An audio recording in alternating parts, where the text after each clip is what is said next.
I set out to test the Himalayan's range, rode through the Hunter Valley and back. It turned into a battle of wills, me against Billie. Man versus machine, who would win? G'day, I'm David from Two Wheels In. Today's a simple test, but not an easy one. How far can a Royal Enfield Himalayan 411 go on a single tank of fuel? Now, I'm not talking brochure kilometres. I'm not talking about under ideal conditions with a rider who weighs about the same as a chicken. I mean real world riding. One tank, ride until she coughs, splutters and stops by the side of the road. The rules are simple. Fill the tank up to the brim with 91 like Royal Enfield recommends. Zero the trip meter. Ride until she stops. No shortcuts. About 80 kilometres of freeway first, because this is a real world test. And then B roads, you know, corners, twists, hills, climbs, everything. Everything that turns a ride like this into a range rather than a statistic. And to stop me being stranded by the side of that road, I picked up this. This is a giant loop fuel bag. I was looking for a Desert Fox, but I couldn't find one for sale here. So I don't know about this. I know Giant Loop, and they're pretty well known. So hopefully it earns its place in my kit. So first stop, a petrol station. To fill her up so we have a clean slate. Filling up the fuel bladder so we don't get stuck out there. I did forget to zero the trip meter, but it was 51.7 kilometres. We'll do the maths later. The mighty roar of 24 horsepower, eh? It's not much of a roar, but it'll do. Filtering. I'm not always a huge fan. It always feels like lining up for detention. Always unnerving when it goes green, you're halfway up. But sometimes you've just got to do it. Here we are on the mighty Pacific Highway. 70 kilometres to the turn-off at George Downs Drive. 70 kilometres wishing for a sixth gear. And on the way, some weirdness. Some kind of Google truck. Google cars are usually marked. Billie is usually giving me about 30 kilometres to a litre. So it'll be interesting to see if that holds up today. Mileage musings aside, I did have a great day planned. A real nice little route today. We're doing a freeway up to George Booth Drive and then turning off and heading to Singleton through Maitland. Then we'll come back through Wollombi, do a quick run down to Wiseman's Ferry and back, which is actually a gorgeous ride. And then go down to Calgary, and that is 378 kilometres or whatever it was.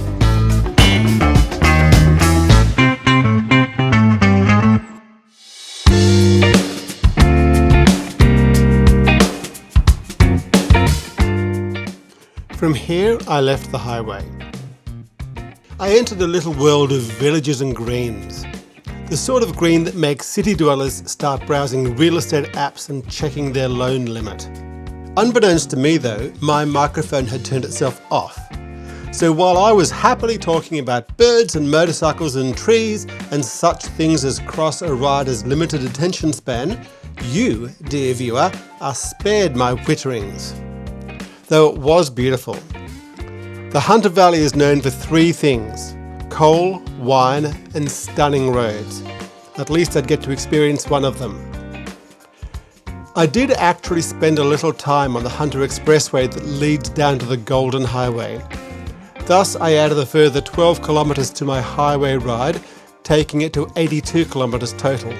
After leaving, I rolled into a stretch of 80 kilometre roads, much easier on Billie's range and on mine. She stops drinking like a sailor and I stop riding like I've got to be somewhere. Though I did notice that at 130 kilometres done, my fuel needle was a fair way down. The Himalayan's fuel indicator works like this.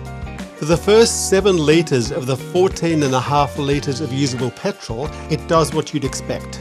Then it suddenly drops like your confidence when the karaoke backing track cuts out.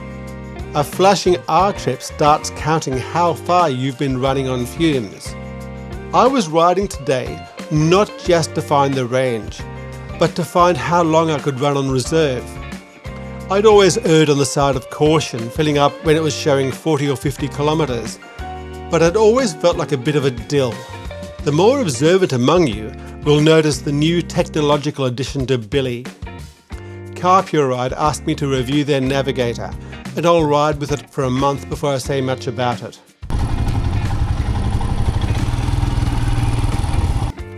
Okay, from here, I'm going to go and have some lunch, and we will hit the road again shortly.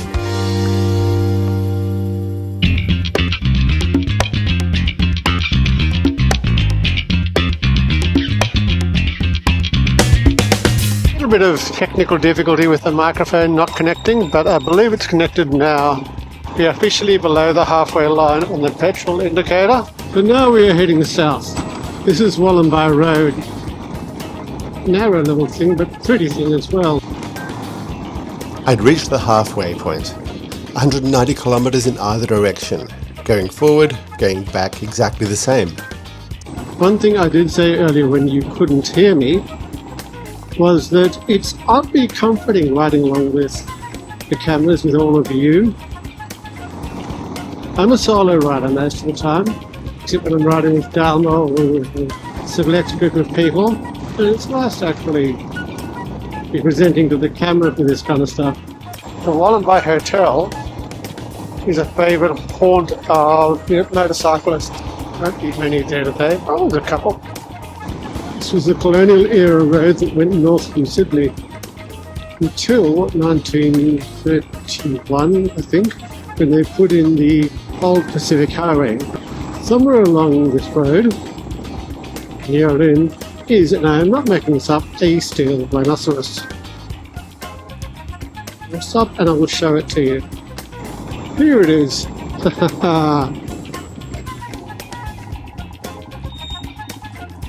Welcome to the steel rhinoceros. So these are the truces between Wollombi and Kulnara. And a few of them, they actually are rather lovely. I rarely ride them in this direction, so... You know, if you speed Billie up, she looks almost exactly like a sports bike. Look at her go!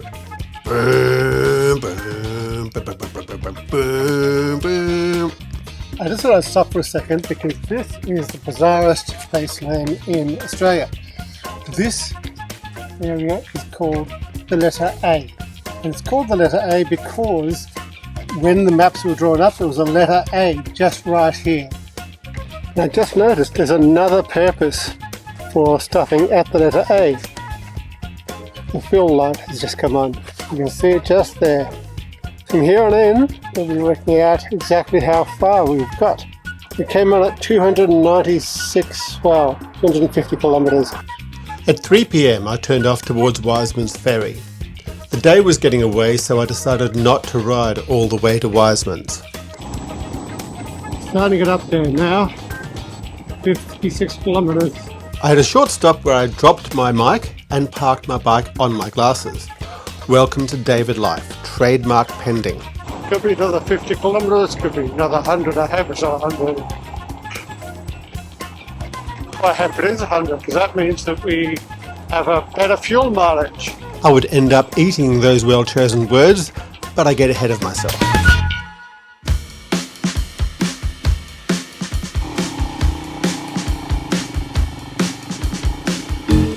I was starting to get a little worried here. It was 4:30, the temperature was dropping, and Billie was still showing 359.7 kilometres, 115 of them on the reserve tank. Where would she actually stop? I decided to head towards home, figuring she couldn't be far off, spluttering to a roadside halt. I would have won, I could put the contents of the fuel bladder in and go home victorious. If I needed to, I could ride around the industrial estate for a while to burn off the last fuel. Beautiful country, made prettier by the setting sun, but with it came the cold. I stopped to put a thermal layer on and decided to ride a 5-kilometre loop a few times.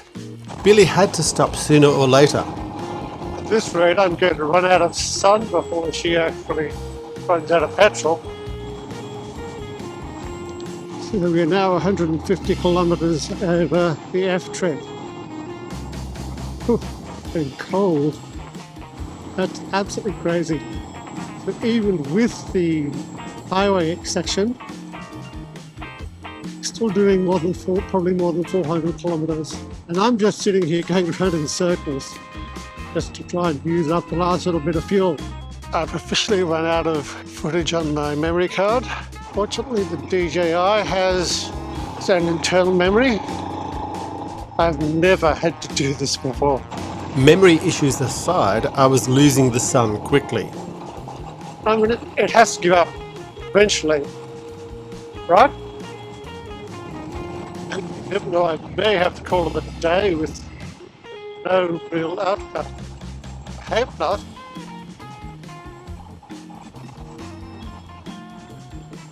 Those shadows are getting long. With the sun setting and the temperature dropping, it was time to call it.